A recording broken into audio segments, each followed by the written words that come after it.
And I had a real beautiful moment with a daughter and mother at a Dollar Tree one time. I was getting my things, and I think she had like a poster board and like maybe one other thing, and I was like, "You mind if I get that?"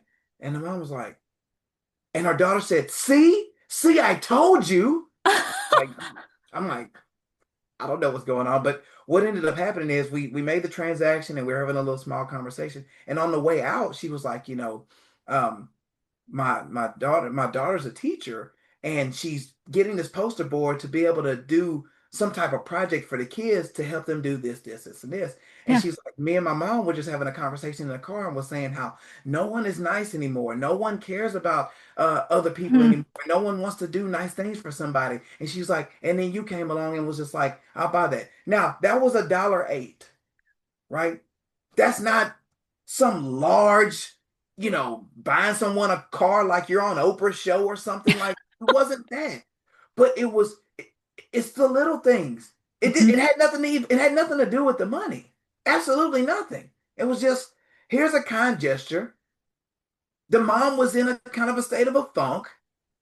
The daughter was there and was able to show and introduce the gospel to her mother through the acts of what was happening in a simple transaction. Hmm.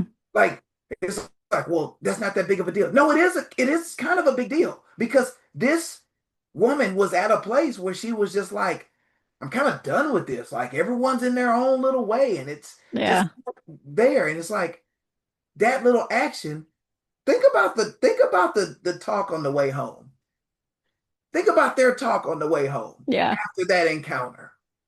That's what we have to think about, how God continues to move when we move and make those type of what seems like small actions but have large ramifications well beyond that. Because if it leads to a step that leads to a step that leads to a step and leads to something much grander, then that what we did wasn't a small act of Hmm. kindness. Yeah. Because everything that's done in the name of God is major.